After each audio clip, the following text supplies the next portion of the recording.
Hello everyone, स्वागत है आप लोगों का मेरे यूट्यूब चैनल में। और आज हम अपने क्वांटम मैकेनिक्स के सीरीज में श्रोडिंगर टाइम इंडिपेंडेंट इक्वेशन की डेरिवेशन करने वाले हैं। श्रोडिंगर टाइम डिपेंडेंट इक्वेशन से आज के लेक्चर में हम देखेंगे कि श्रोडिंगर टाइम इंडिपेंडेंट इक्वेशन का क्या फिजिकल सिग्निफिकेंस है, क्या उसका मतलब है।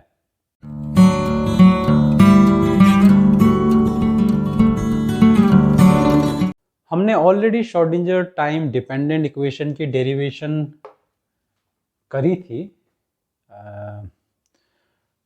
श्रोडिंगर टाइम डिपेंडेंट इक्वेशन जो है वो है iota H bar del psi by del T equal to minus H bar square by 2m del square psi by del x square plus V psi. यहाँ पर साई मैं कैपिटल साई लेके चल रहा हूँ और कैपिटल साई जो है वो मेरा वेव फंक्शन है and which is a function of x and T both. मैं यहाँ पर सिंप्लिसिटी के लिए वन डायमेंशनल सिनारियो लेके चल रहा हूँ, मेरे पास वन डायमेंशनल केस है। ठीक है, तो साई जो है केवल एक्स और टी का फंक्शन है।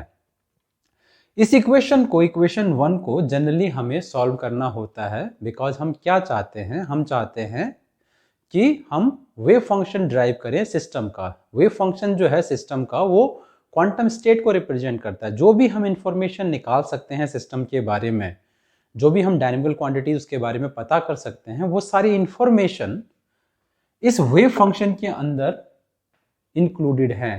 ठीक है, उसके अंदर कोडेड हैं बेसिकली, और उसकी हेल्प से हम प्रोबेबिलिटी डेंसिटी बना सकते हैं और फिर हम एक्सपेक्टेशन वैल्यू या average values of the dynamical quantity निकाल सकते हैं। श्रोडिंगर इक्वेशन बेसिकली हमें बताता है कि वेव फंक्शन टाइम के साथ कैसे इवॉल्व कर रहा है। बिकॉज हम सिस्टम की डायनेमिक सॉल्व करना चाह रहे हैं तो हमें पता होना चाहिए कि सिस्टम टाइम के साथ कैसे इवॉल्व कर रहा है। तो वेव फंक्शन कैसे इवॉल्व कर रहा है वो इंफॉर्मेशन हमें बताती है कि सिस्टम टाइम के साथ कैसे इवॉल्व कर रहा है। इस इक्वेशन को सॉल्व करना कॉम्प्लिकेटेड है। एक तो ये पार्शियल डिफरेंशियल इक्वेशन है, दूसरा इसमें जो हमारे पास वेरिएबल हैं जिसके रिस्पेक्ट में आप डेरिवेटिव कर रहे हो वो टाइम भी है और एक्स भी है।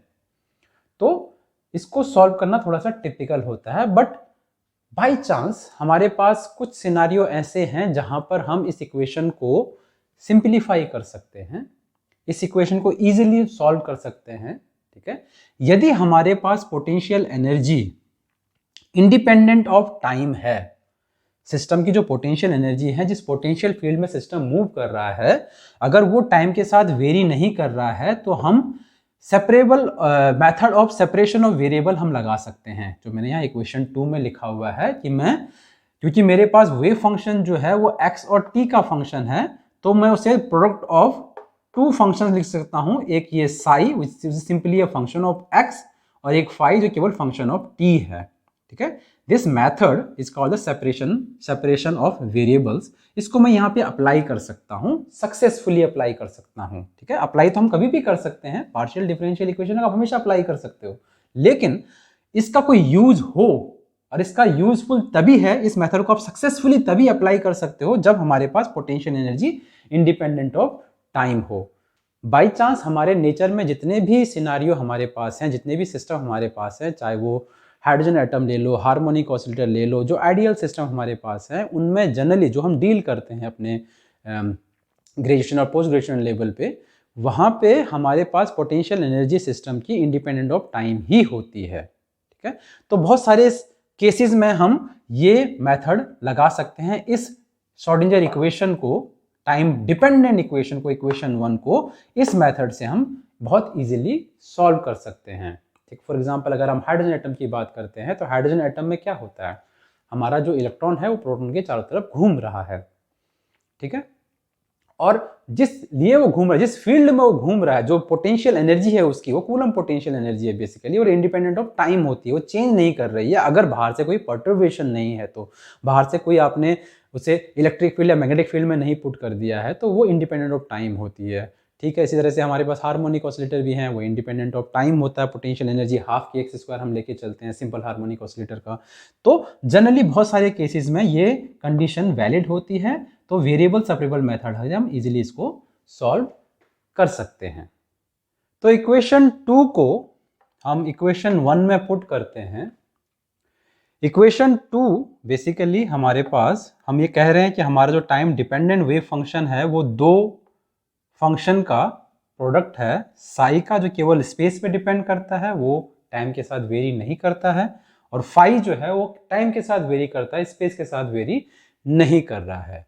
तो हम इक्वेशन 2 से del psi by del t निकाल सकते हैं, ठीक है, क्योंकि हमारे पास फाई केवल टाइम पे डिपेंड करता है और साई जो है टाइम पे डिपेंड नहीं करता है, तो ये जो partial derivative will be psi d phi by D t, ठीक है। हमारे पास टोटल डेरिवेटिव बन गया क्योंकि फाई केवल एक ही वेरिएबल का फंक्शन है, टाइम का ही फंक्शन है, तो मैंने पार्शियल को टोटल बना दिया। सिमिलरली मैं अगर इस इक्वेशन को इस डेल बाई डेल एक्स के रिस्पेक्ट में, स्पेस के रिस्पेक्ट में 2 बार डेरिवेटिव करूं, और क्योंकि फाई जो है स्पेस का फंक्शन नहीं है तो वो 2 बार डेरिवेटिव केवल साई का होगा, स्मॉल साई का होगा, ठीक है। तो मैं दोबारा बता रहा हूं, ये कैपिटल साई है, ये स्मॉल साई है, this is a wave function of the system which depends on space and time both, ठीक है।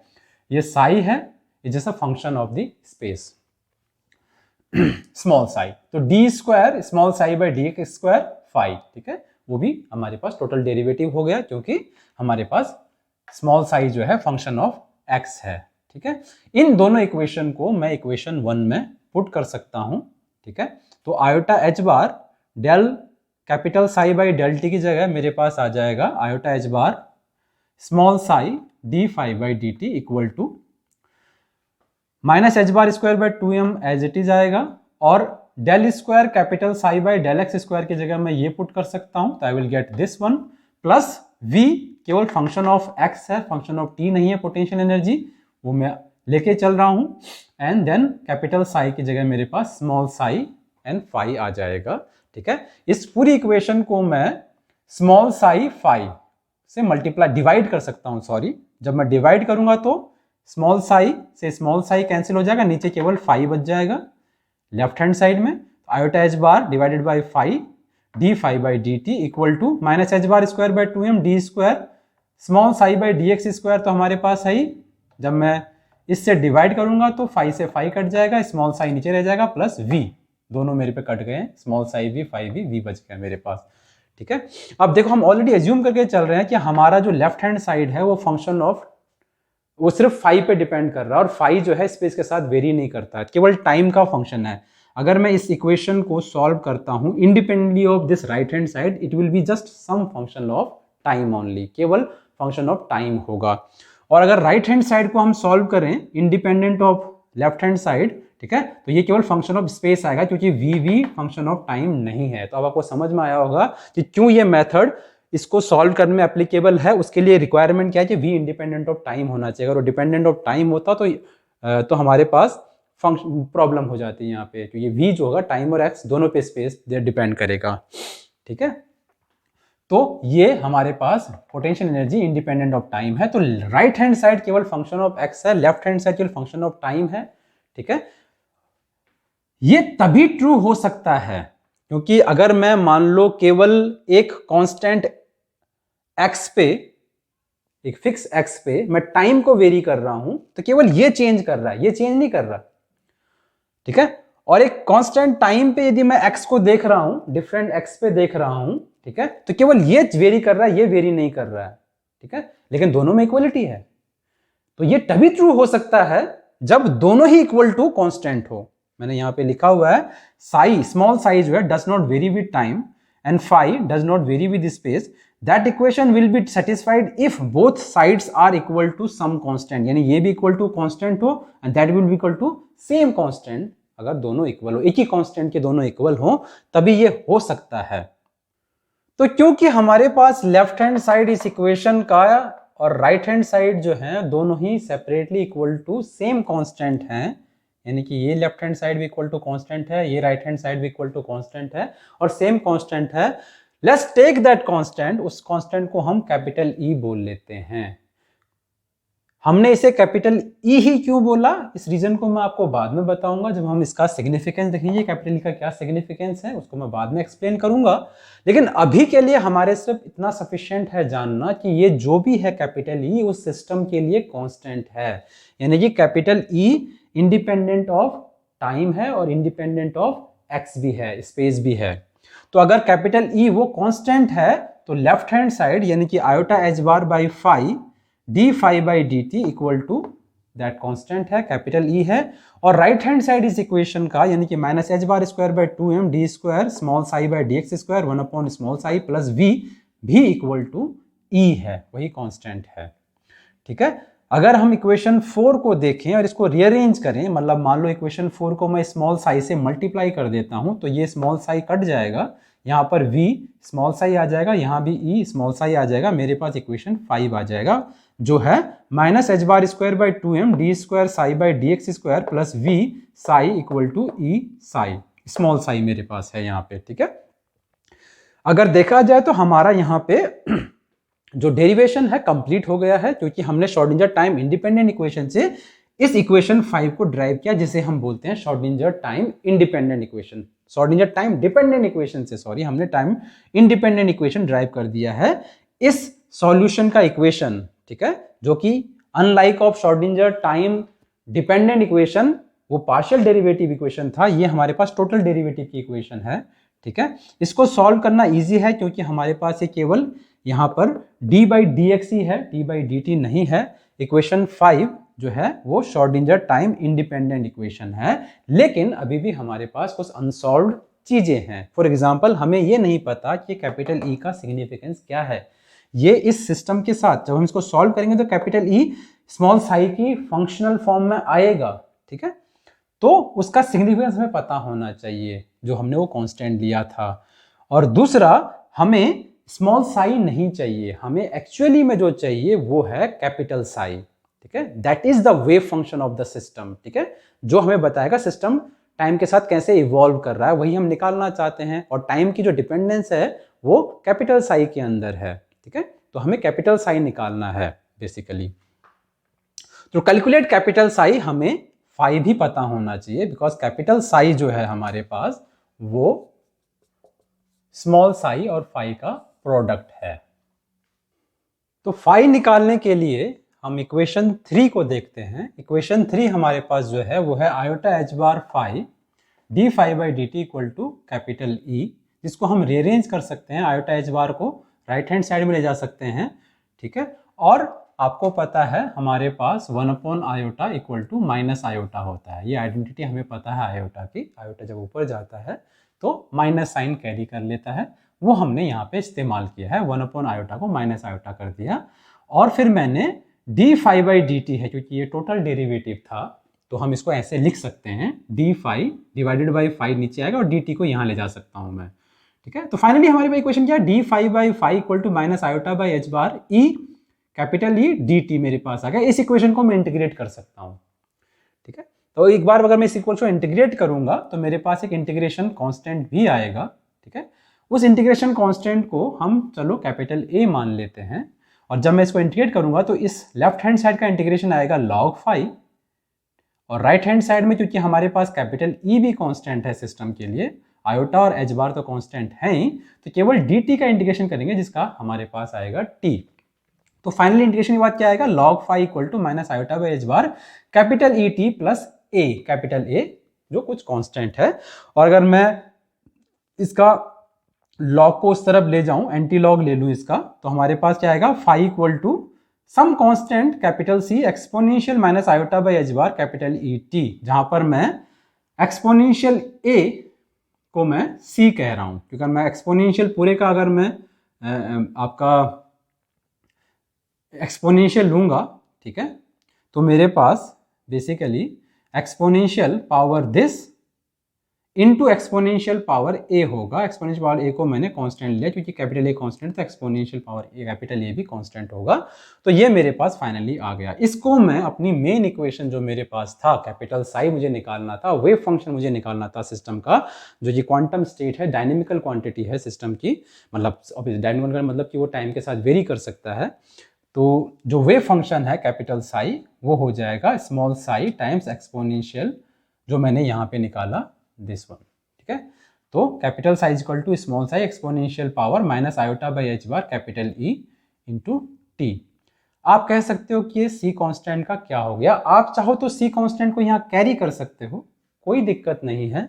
ठीक है, लेकिन हम श्रोडिंगर इक्वेशन की एक प्रॉपर्टी का इस्तेमाल यहाँ पे कर रहे हैं, वो ये है प्रॉपर्टी हमारे पास इक्वेशन 5, जो कि मेरे पास श्रोडिंगर टाइम इंडिपेंडेंट इक्वेशन है और साथ ही साथ मेरे पास iota H bar del capital psi by del T equal to minus H bar square by 2m del square capital psi by del x square plus V psi, जो ये मेरे पास है श्रोडिंगर टाइम डिपेंडेंट इक्वेशन।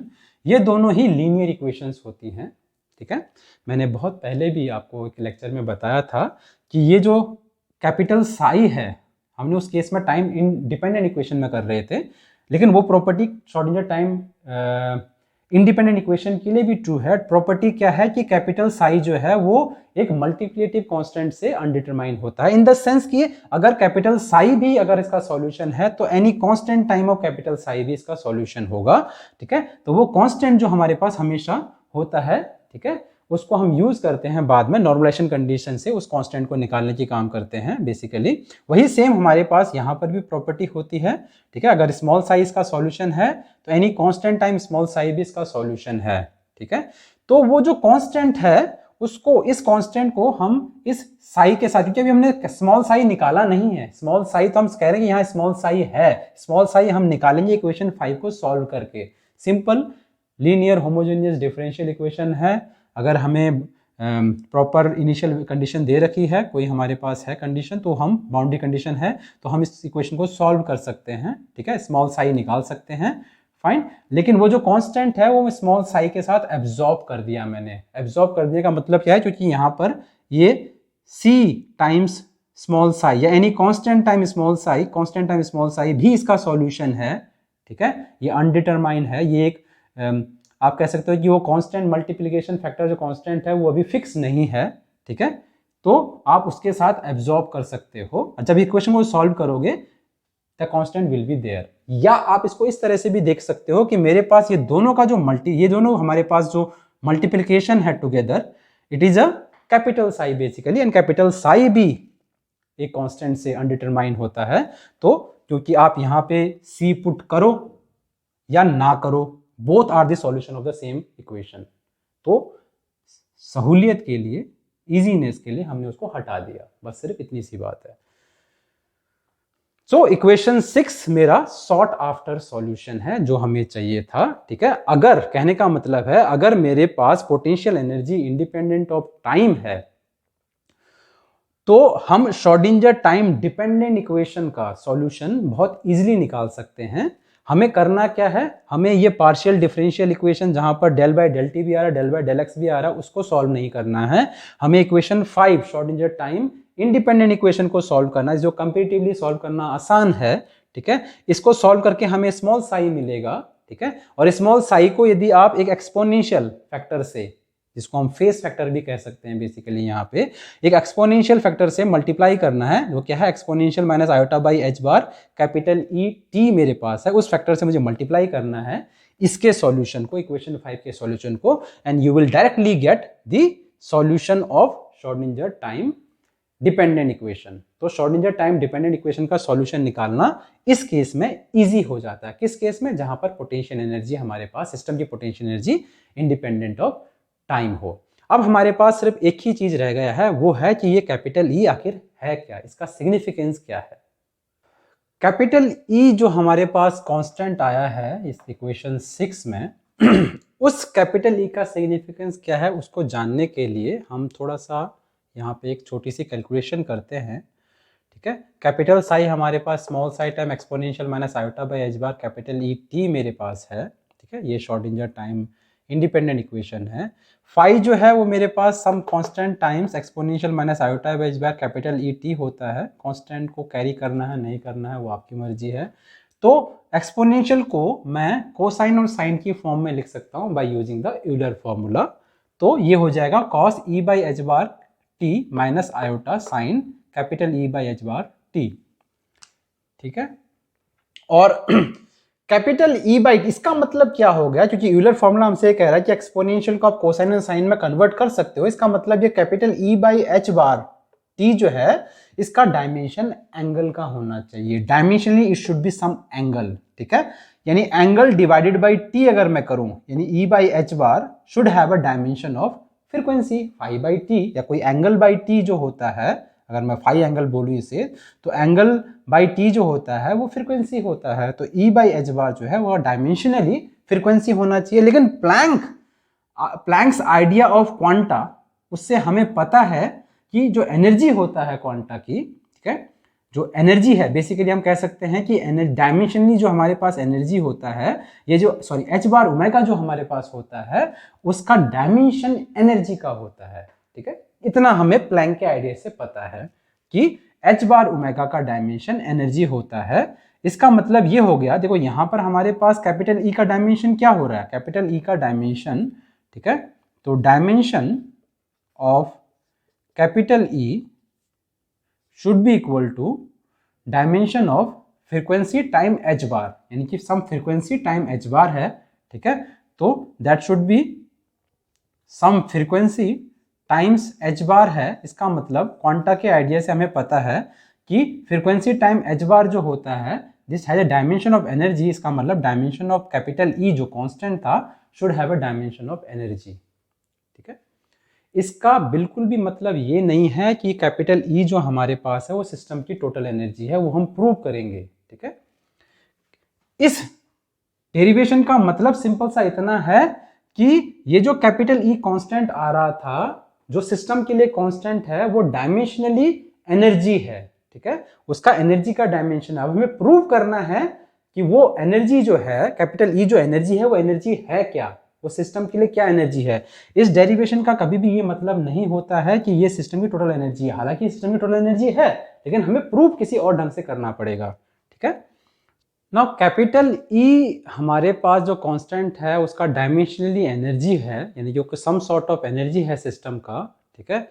और ये prove करने के लिए कि वो कांस्टेंट ई जो है वो एनर्जी ऑफ द सिस्टम है, total energy of the system है, और बेसिकली हम ये कह रहे हैं कि अगर हमारे पास पोटेंशियल इंडिपेंडेंट ऑफ टाइम होगा तो total energy of the system जो है वो कांस्टेंट होगी। हम ये भी प्रूव कर रहे हैं इन अ वे देखा जाए तो कैपिटल ई जो है वो टोटल एनर्जी ऑफ सिस्टम है, उसे प्रूव करना बहुत टिपिकल नहीं है, बहुत इजी है। इनफैक्ट उसके लिए हम श्रोडिंगर टाइम इंडिपेंडेंट इक्वेशन को देखते हैं, minus H bar square by 2m D square psi by D x square plus V psi equal to E psi, ठीक है।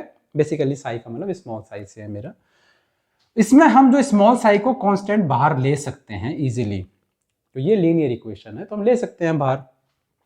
तो मेरे पास इक्वेशन क्या बन जाएगी, minus H bar square by 2m D square by D x square plus V psi बाहर equal to E Sai. अब अगर इस बेसिकली टर्म को मैं देखूं, जो मेरे पास यहां पर ये टर्म है, ठीक है, इसको हम पहले भी डील कर चुके हैं, पिछले लेक्चर्स में मैं बता चुका हूं, जहां हम ऑपरेटर कर रहे थे और मैंने कहा था this is nothing but the Hamiltonian operator, हमने एक्सप्लिसिटली प्रूव किया था। अगर आपने मेरे वो ऑपरेटर वाले वीडियोस नहीं देखे हैं तो please go and watch this videos, ठीक है। मैं लिंक जो है डिस्क्रिप्शन में भी नीचे लिख दूंगा सारे वीडियोस का, ठीक है। तो इसको समझने के लिए आपको वो वीडियो भी समझने ज़रूरी हैं, अच्छे हैं अगर आप वो समझते हो तो बेसिकली हमारे पास जो ये ऑपरेटर है, ये एक ऑपरेटर ही है, डी बाई डी एक्स आ रहा है यहाँ पे, D square by D x square आ रहा है इनफैक्ट, ठीक है। तो ये हमारे पास एक ऑपरेटर है, इसको हम बोलते हैं हैमिल्टोनियन ऑपरेटर। और हैमिल्टोनियन ऑपरेटर जो मेरे पास क्वांटम मैकेनिक्स है, वो उस क्वांटम मैकेनिक्स में ये एक एनर्जी ऑपरेटर होता है, टोटल एनर्जी ऑपरेटर होता है इनफैक्ट हमारे पास, ठीक है। तो श्रोडिंगर टाइम इंडिपेंडेंट इक्वेशन को एक्चुअली मैं ये भी लिख सकता हूं इक्वेशन 6 की फॉर्म में, ठीक है, which is basically this is Hamiltonian operator capital H, तो capital H small psi equal to E small psi, equation 6। Now इस इक्वेशन को हम बहुत अच्छी तरह से समझते हैं, it is an eigenvalue equation of an operator, ठीक है, हमने पहले भी इसको किया हुआ है। There is an eigenvalue equation of an operator, ठीक है। तो equation 6 is the eigen value equation of an Hamiltonian operator. Hamiltonian operator remains the total energy operator हमारे पास होता है, और आइगन वैल्यू इक्वेशन को हमने बहुत बार किया हुआ है, ठीक है।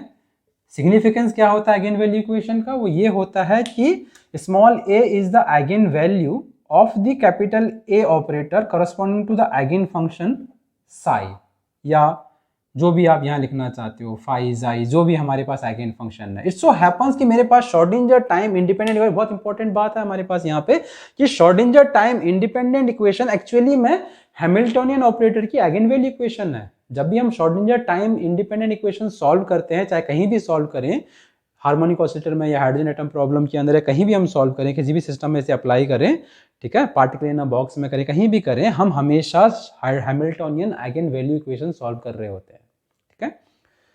सो इन दैट सेंस हमारे पास, ठीक है, क्योंकि हैमिल्टोनियन ऑपरेटर एक टोटल एनर्जी ऑपरेटर है, ठीक है, सो दिस कैपिटल ई जो कांस्टेंट हमारे पास श्रोडिंगर टाइम इंडिपेंडेंट इक्वेशन के जरिए यहां तक पहुंचा था, इक्वेशन 6 में पहुंचा है, that capital E constant is nothing but the total energy of the operator. क्यों? क्योंकि ये आइगन वैल्यू है हैमिल्टोनियन ऑपरेटर की, corresponding to the eigenfunction small psi. तो इसमें बहुत सारी इंपॉर्टेंट कंसेप्ट छुपे हुए हैं इसके अंदर। इसमें दूसरा कंसेप्ट ये भी है, ठीक है, एक तो ये है कि भाई कैपिटल ई जो है वो total energy operator, total energy है सिस्टम की, ठीक है ना, तो हमने प्रूव कर दिया। और हमने ये भी प्रूव किया कि हमारे पास टोटल एनर्जी जो है सिस्टम की कांस्टेंट होनी चाहिए।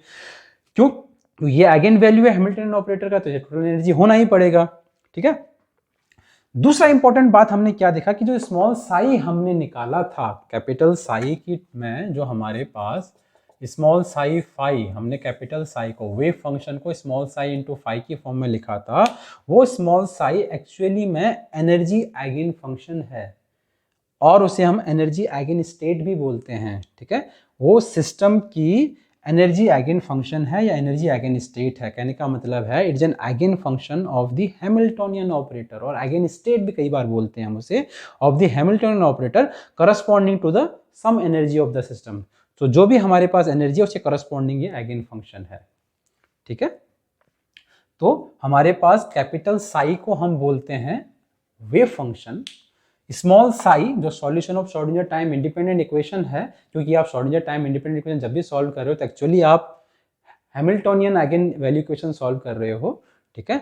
तो आप स्मॉल साई को बोलते हैं eigen energy eigen function basically, ठीक है। और कैपिटल ई हमारे पास सिस्टम की टोटल एनर्जी हमारे पास होती है, ठीक है। कई बार लेमैन की मतलब इनफॉर्मल वे से कई बार हम क्या करते हैं, स्मॉल साई को भी हम वेव फंक्शन बोल देते हैं। That is not very wrong in fact, ठीक है, but just slippery long language जो है परफेक्टली राइट होनी चाहिए। एक्चुअली टर्म्स में हमारे पास कैपिटल साई वेव फंक्शन है और स्मॉल साई जो है वो एनर्जी आइगन फंक्शन है।